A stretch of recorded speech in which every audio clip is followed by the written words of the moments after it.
स्वागत आप सभी का आपके अपने चैनल यूलर्न क्लासेज में। आज के वीडियो में हम लोग जो है मैथ के अगले सेट यानी सेट नंबर जो हम लोग 7 यानी करने वाले हैं। इससे पहले आपको सेट 6 तक हम आपको दे चुके हैं। यदि आप उन्हें नहीं देखें तो आप एक बार जरूर चेकआउट करें प्ले लिस्ट में, यानी आपको मिल जाएगा। सारा का सारा वीडियो जो है प्ले लिस्ट में है, आप वहाँ से सारे वीडियो को देख सकते हैं। ठीक है, तो आज हम लोग क्या करेंगे, यानी हम लोग सेट यानी 7 करने वाले थे। चलिए एक एक करके सारे सवालों को हल करते हैं। आज का पहला सवाल अगर हम लोग देखें तो पहला सवाल देखें क्या है। पहला सवाल करा है यूक्लिड विभाजन एल्गोरिथम का प्रयोग कर 504 और 1188 का मोसो ज्ञात करें। और ये देखिए आपके फाइनल एग्जाम यानी 2025 में ये पूछा गया सवाल है। ठीक है, 2000 देखेंगे तो 25 में पूछा गया सवाल है। आइए इसको हल करते हैं। हल करने का तरीका क्या है, तो सबसे पहले हम लोग यहाँ पे हल लिखेंगे। इसका दिया क्या क्या है, तो दिया है 504 और 1188 दे रखा है।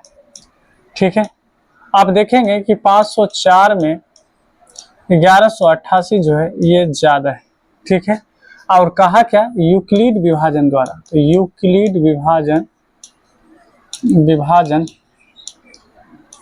ठीक है एल्गोरिथम, इस विधि से कह रहा है हमें सॉल्व करने के लिए। तो चलिए हम लोग सॉल्व कर लेते हैं। ये होता क्या है पहले ये जान लीजिए। a बराबर में बी क्यू प्लस में r, और r जो होगा आपका ये छोटा होगा किससे, b से। ठीक है, तो हम लोग करते क्या, इसमें पहले स्टेप लेंगे। स्टेप का मतलब पहला काम क्या करेंगे, हम थोड़ा सा इधर रफ में कर रहे हैं, रफ बना रहे हैं, इसको हम लोग बाद में मिटा देंगे। आप लोग कॉपी के पीछे वाली साइड पे भी कर सकते हो। छोटी वाली संख्या से हम क्या करेंगे, 504 से डिवाइड करेंगे 1188 को। ठीक है, तो कितने बार में लग जाएगा, 2 बार में आप लगा सकते हैं। 500 दूना यानी 1008 हो जाएगा, 4 दूना 8। ठीक है, 1008 होगा। आप इसे सब्ट्रैक्ट करेंगे तो ये हो जाएगा 0, ये हो जाएगा 8, फिर ये 1 हो जाएगा, ये कट जाएगा। जिस नंबर में हम भाग लगाते हैं ये a होता है, जिससे लगाते हैं b होता है, ये q होगा, और ये फिर आपका r हो जाएगा। ठीक है, याद रखेंगे। तो हम लोग लिखेंगे एक जगह पे क्या है 1188 लिखेंगे, बराबर में b की जगह पे देखेंगे तो 504 ये लिखेंगे, मल्टीप्लाई q आप देखेंगे कितने बार में डिवाइड किए हैं, तो 2 बार में किए हैं 2, और r आपका बच के कितना गया था, तो 180 बचा था। ये बात हम लोग लिख देंगे और यहाँ बताएंगे कि r अभी आपका 0 नहीं आया है।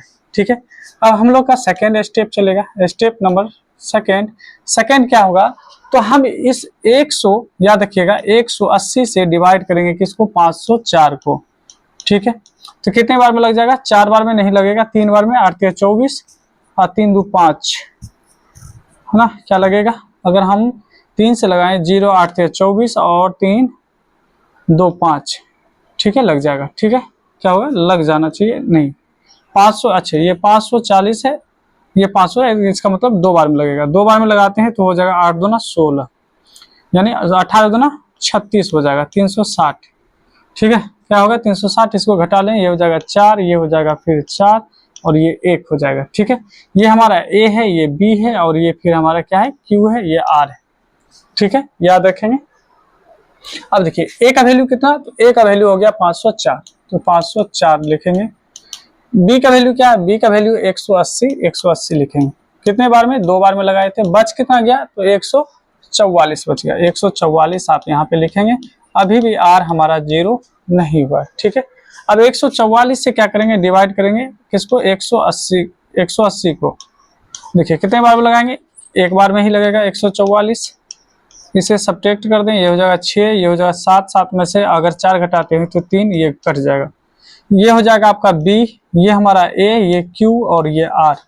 तो इस बार स्टेप हमारा जो थर्ड होगा वो कहता है 100 कितना आया था, यानी हमारा b हो गया 180। तो 180 बराबर में कितना से डिवाइड किए हैं, तो डिवाइड किए हम लोग यहाँ से 144 कितने बार में, 1 बार में। बच कितना गया, तो बचा है मेरा 36, तो 36 से आप लिखेंगे। अभी भी r 0 के बराबर नहीं है। अब क्या करेंगे, ध्यान देंगे कि इस 36 से भाग लगाएंगे 144 में, 144 में भाग लगाएंगे किससे, 36 से।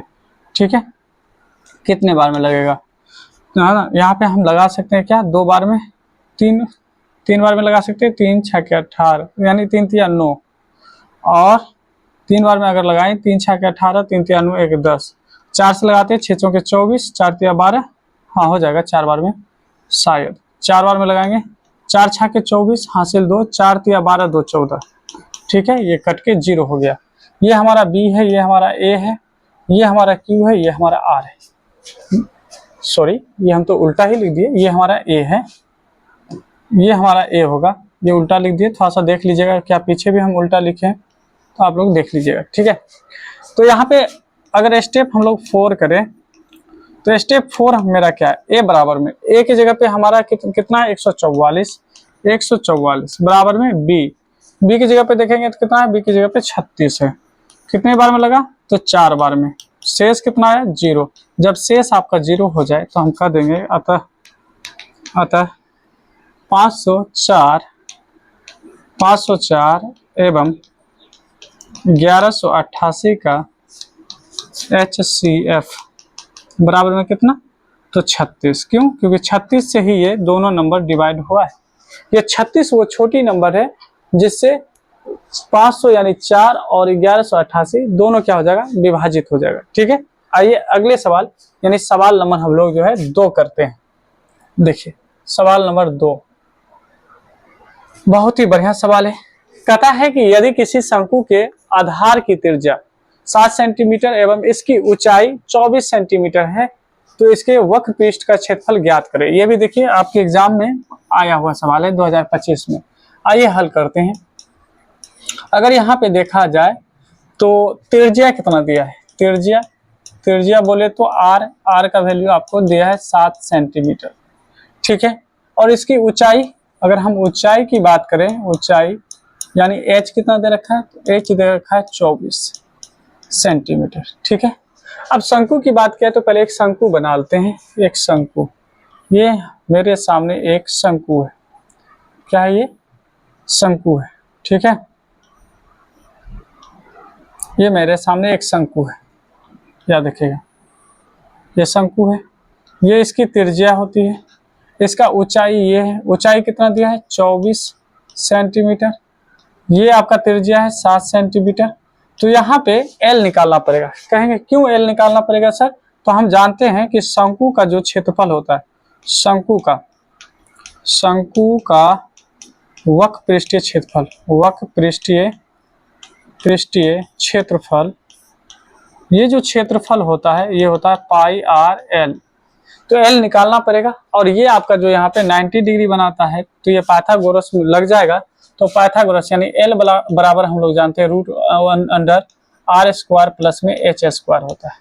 तो यहाँ पे देखिए r की जगह पे कितना है 7 का स्क्वायर और h है 24 का स्क्वायर। अगर हम इतना करते हैं तो ये मुझे कितना मिलेगा, तो आप देखेंगे यहाँ पे 7 गुना 7 49 होता है, 24 गुना 24 यानी 576 होगा, ठीक है। दोनों को ऐड कर दीजिए, दोनों को ऐड करते हैं तो कितना होगा 9 6 15, ठीक है। हासिल यानी 1, 7 1 8, 8 4 12 का 2 हासिल 1 और 5 1 6।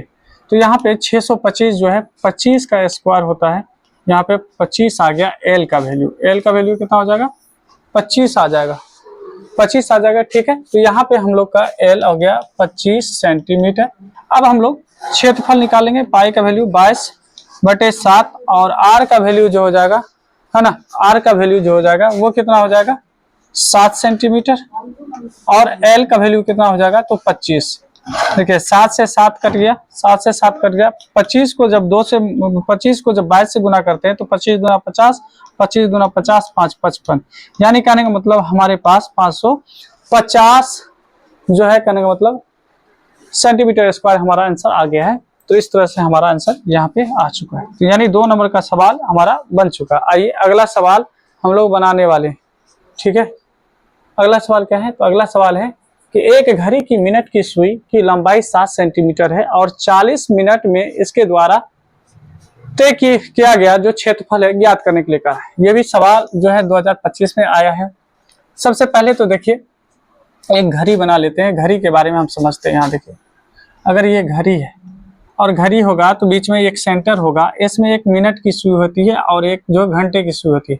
और मिनट का सुई जो है यहाँ पे जब भी मिनट की सुई कहा जाएगा तो इसका मतलब है कि कोई सर्कल अगर है और मिनट की सुई इसमें कहा गया है तो इसका मतलब ये इसकी त्रिज्या क्या होती है, ये इसकी त्रिज्या होती है, हमेशा याद रखिएगा। तो इसकी लंबाई अगर 7 सेंटीमीटर है तो इसका मतलब त्रिज्या आपका कितना है, 7 सेंटीमीटर है। अब हुआ क्या है कि ये 40 मिनट चला है।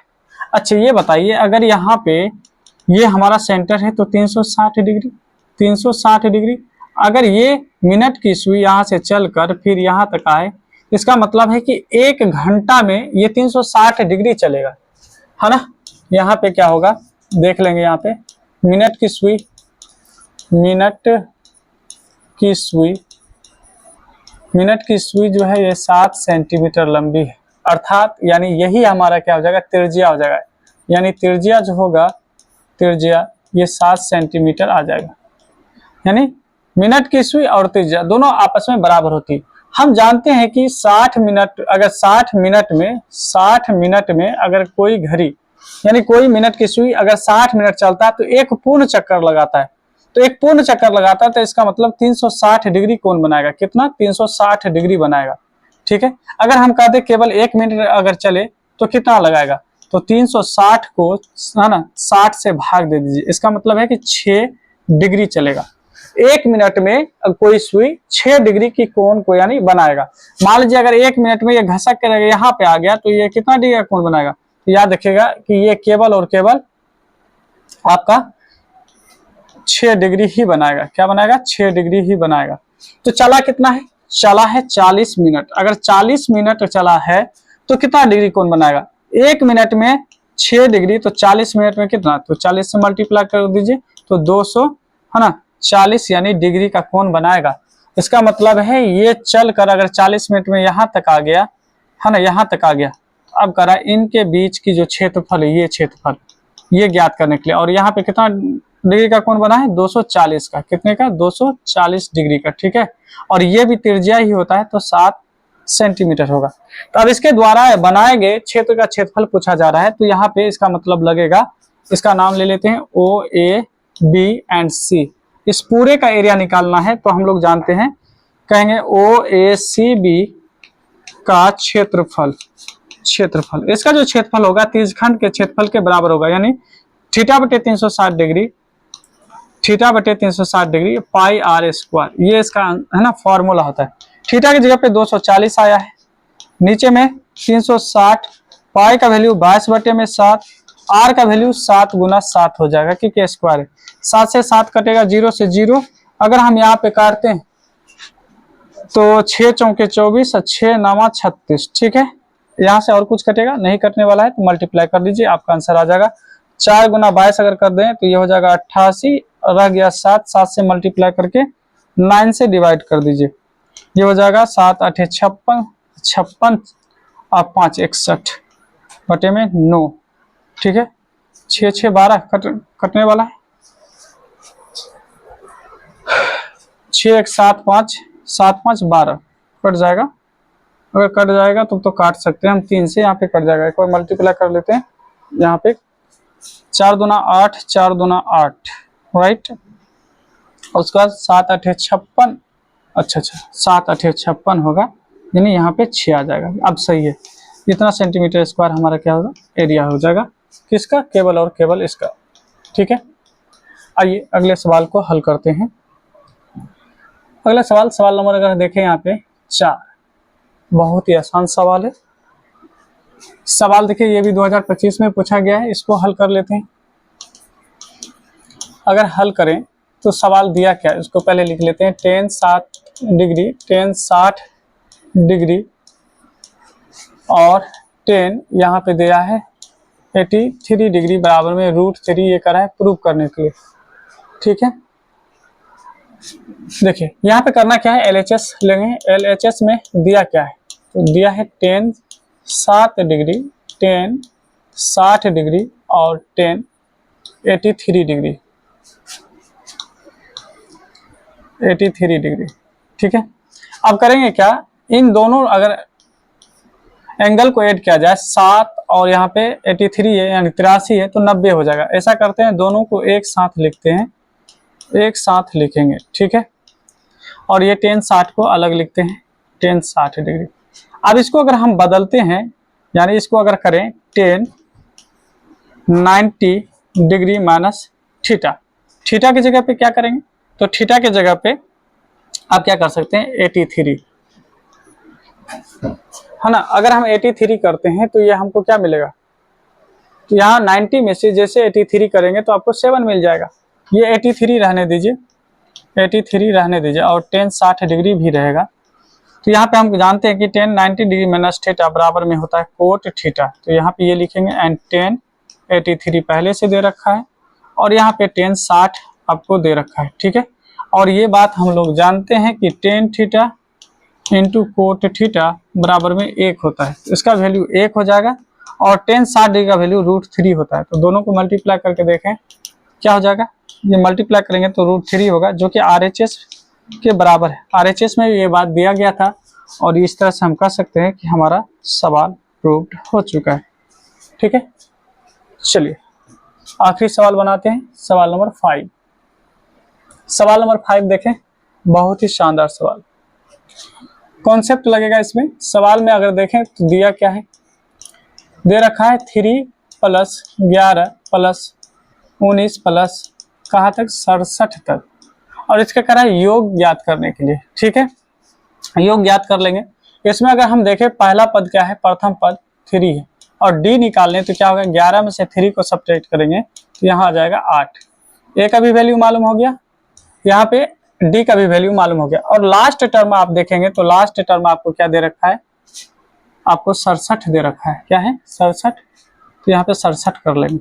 यहाँ से n का फॉर्मूला यानी n का वैल्यू निकालना होगा पहले सबसे मुझे, तो an बराबर में जानते हैं a + n - 1 इंटू डी होता है। an का वैल्यू 67 बराबर में a का वैल्यू क्या है 3, n का वैल्यू मालूम करना है, d का वैल्यू कितना है 8 आया है। 3 को इधर अगर लाते हैं तो 3 माइनस हो जाएगा और बच जाएगा n - 1 इंटू 8, ठीक है। ये बच जाएगा आपको कितना 84, 8 इधर आएगा डिवाइड होगा बराबर में n - 1, और ये हो जाएगा 8, और 1 इधर आएगा तो प्लस होगा बराबर में 9, तो n का वैल्यू आ जाएगा आपको यानी 819 हो जाएगा, ठीक है। अब मुझे इसका योग निकालना है, यानी यहाँ पे 9 पदों का योग पूछा जा रहा है, ठीक है। Sn बराबर में हम जानते हैं क्या होता है n/2 and first term and last term. n का वैल्यू 9 है बटे में 2, पहला पद क्या है a का वैल्यू 3, तो 3 रखेंगे, और लास्ट टर्म 67 है, ठीक है। अब देखेंगे यहाँ पे 9/2 और ये हो जाएगा 70, 70 का आधा होता है 35। आगे क्या करेंगे 9 को मल्टीप्लाई करेंगे 35 से, 9 × 5 = 45 और 9 या 27, 27 × 4 = 31, ये हमारा आंसर हो जाएगा, ठीक है। तो ये 5 सवाल थे, पांचों सवाल आज हम लोग हल कर चुके हैं।